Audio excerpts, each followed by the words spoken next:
Don't blink. It's your boy Inco Controversial. The Mox are having a wonderful day on the 16th September 2025. You guys know what day it is. You guys know how it is. It's the last day for Brooklyn Nine-Nine. We did a lot of work though. We did a lot of work. We watched a couple of episodes. We're nowhere near the end, but we did a shit ton. And when I say we did a shit ton, we did so freaking much. We are right now. We are at 319. The season 3, episode 19 is 4:35, which means that we have about 11 hours left of Brooklyn Nine-Nine. I don't know how I'm gonna go. I kept on thinking like, hey, we're gonna be reaching this, we're gonna be reaching this, we're gonna be reaching this. I just don't know. What I do know is we'll do what's possible, and what is possible is possible, and what isn't possible is not possible. So without further ado, of course, Netflix is gonna lag. Oh, we're not connected to the internet.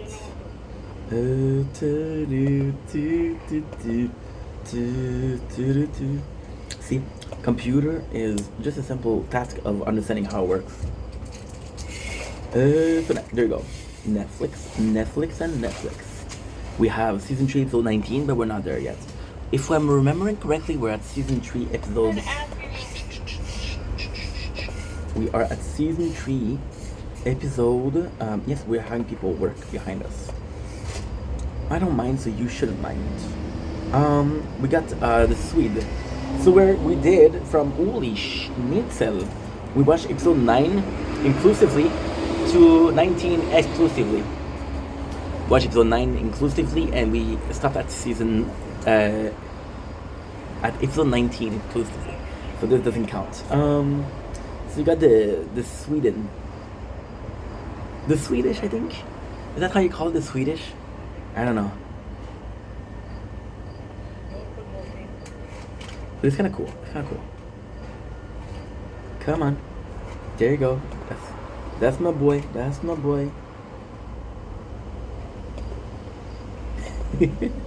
So the guys, they have, and this is a really cool cold opening because this is the very first cold opening which has two signs, right? So the first one is the snack machine being replaced, and this is the new snack machine coming in.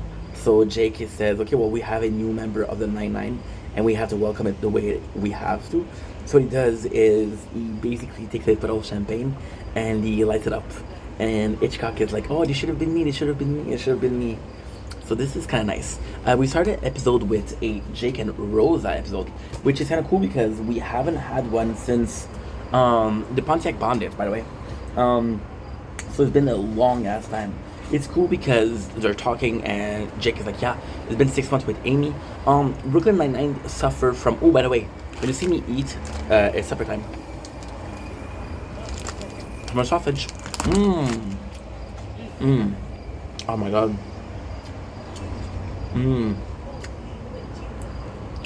Summer sausage. So good. So good. You know what? I'm looking at the ingredients. I thought it was fully perfumed, but no, it's only the smoked. Wow. Oh, mama.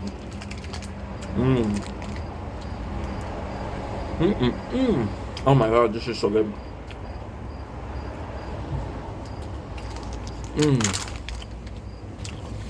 We did taste that before. So Jake asked, Brooklyn Nine-Nine has a problem where we don't really have a timeline. The timeline that we have is so broken that you're like, okay, well, how long was this, right? So one of the only time for timeline, and I understand where they're coming from because it's our respect, right? Like season 1 and season 2, we know is in 21 months because at the end of season 2, when Holt is being replaced, he said, I had a wonderful time with you in the last 21 months with you. So this is a very cool this is a very cool timing, right? So you ask Rose, I wish I get Amy, it's been 6 months, which means that in between Amy going out with him at the beginning of the season, she started dating him in last season, right? However, the first episode is directly after the episode. I want to do, I'm sorry, but I have to. I want to do a sponsor because this is so good. Noah Martin's summer sausage. It is so good. So she goes in and Rosa is like, yo, don't talk about that shit. They discovered that a famous Swede criminal has been hiding diamond from Sweden there, so they're gonna have people from Sweden come, which I think is in the show is the first team of. There's been some other cops, but it hasn't been like a team working with another team. So Rosa and Jake and Nolan and I don't remember their names to be honest. Okay, so Gina is taking courses. So we knew she was taking courses. How? Because and this is detective work. We've been watching Brooklyn Nine-Nine for a while, so we know how it goes. So basically, because she gave excuses to Terry and said she was in college, but she didn't say which course she take. However, Gina is like, guess what? Guess what? I have a super huge respect for people and medium. One of the coolest line from Gina Linetti. I'm sorry guys, this sausage is so good. One of the famous lines from Gina Linetti is Gina's mom at her wedding says, "My medium said that," and Gina says, "Your medium is a crook, it's a scam. You gotta meet my medium." And to me, it was just so fucking funny because they're both believing in media, but it doesn't make any sense. So this is kind of cool. So right now, she study astrology. I feel like it has something to do with medium. She wants possibly to become a medium. How many times can I say medium before you guys get mad at me? 4 or 5 times? Because I just said it's 7 and you didn't realize. Which is super cool. Amy and Terry are helping her out, which is Nerd Nation 1 and Nerd Nation 2, which I love. Now, I'm sorry, Terry, because I said that, and because he's gonna beat me up. But for Amy, nice, cool, no doubt. She'll recognize this as a sign of friendship with Jake, and she'll forgive me. So you have the 2 guys that are from Sweden, right? Now, this is good, but it's not spicy. They're spices. This is super cool because they're really really close. So why is that cool? Well, because Rosa and Jake's are super close, and it's a problem because it establishes. But this is kind of breaking the fourth wall. It establishes that some of those characters, apart from being a cop, we don't know much about them. Now, this is the charm of Rosa, but for how long can you keep it that way, right? It's kind of suck because that's all she thinks about. It used to be all what Jake think about, but now he has Amy, right? So they're super close, and they wish they were closer. Oh my God, this episode, we watched an episode today. Today, and we went to sleep today because I was extremely tired. I was extremely tired, so sleeping was very nice. Kevin is going to Paris, and now this is cool because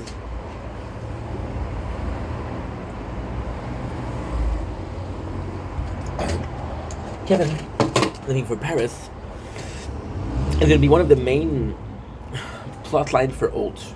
He misses his husband. And then you see Charles, and Charles has a background of doing Squatch, and he's like, "Hey, I want to do a tournament with you because I have a tournament." So Charles goes in and he's like, "I'm afraid because I used to be a menace. I don't want the captain to see how much of a dangerous player I was." So he's afraid of the reaction of Holt. But then Holt comes in clean and says, "Listen, the reason why I chose you because I do want the beast. I know what you're capable of, and I want to see you." So this is actually pretty freaking cool. What's that? Oh, give me a sec. We have a problem with the other phone. But it's a cool thing because I'm gonna be able to check a couple things. Because we're lacking. We spend the whole day watching Brooklyn Nine-Nine and making space. 12:21, that's good. That is very good. You know what that's good? Because we have no storage, and I thought I had something in a truck, but we don't. What is that? Okay, good. Good. Oh, we died. It's okay. We died, but it's okay. We died, but it's okay. I'm not gonna be able to finish the episode because, again, we're running low on storage on this one and on this one. Why are we running low on storage? Oh, I've just been uploading a lot. Oh, Ames. You done did it again. You done messed it up. Ah. Dude. Okay.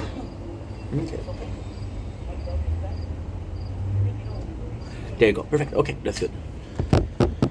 Because we have made some space here, we're going to be able to make some space there. Okay, so this is really fun. And so why is this fun? Because we had one episode between Boyles and Holt. The one scene between Boyles and Holt was because Holt went to cook for Kevin, and he was like, no, I'm going to cook for Kevin. This is so freaking nice. So they go to the apartment. Once again, it's a fighting between America and Sweden. Sweden, they go to a party. America is like, yo, I know exactly where it is. It's in the dock, right? So they do 11/10, which is the 11th of October. But then they said, oh, it's upside down, so it's the 10th of November, which is 10/11, and they find their diamond. It's cool because the whole plot is Jake and Rosa proving that they're a better partner than the Sweden. But at the same time, they're not, because the Sweden are super close. They're a bit too close. Got more of Amy and Terry teaching Gina about astronomy, which I gotta say is actually a really refreshing moment. It's not the best scene in the world, but it's really refreshing. So then they go to the container. Oh my god, yes. You got Charles and Holt playing, and they're getting beat up. And Holt is looking at Charles to see if he's gonna get mad. Charles has a couple of close calls where he gets mad, but he doesn't. He maintained the beast inside, which is a detriment to Holt because Holt wanted the beast. Now, why is this super cool? Is because you see that Charles still has it in him, right? Terry really cared about Gina. Amy really cared about Gina. So this is also super good. And yeah, that's pretty much it. So with that being said, we have the one and only Neil. I don't know his name. I know it's Neil deGrasse Tyson. I think Neil deGrasse Tyson. See, I was close. It's very legendary. And super good because he is one of the scientists that is the most popular, because he goes on Rogan a lot and he talks about, okay, well, this is how I see things, this is how we see things, right? And he's very good at explaining, and in non-scientific language. He is the Kevin of the Holt Nation. You know what I mean? So this is pretty good. This is pretty good. Then Charles gets mad and he unleashed the beast. It's kind of funny because we're seeing, oh yeah, so we got Jake and Rosa. They're going to the container where the diamond are, and they're happy because they find the diamond, and they're super proud because they're like, yo, we actually made it. We actually made something of ourselves, you know. Actually proven that, hey, we got this. America got this, right? Which is, how can I say that? It's a bit.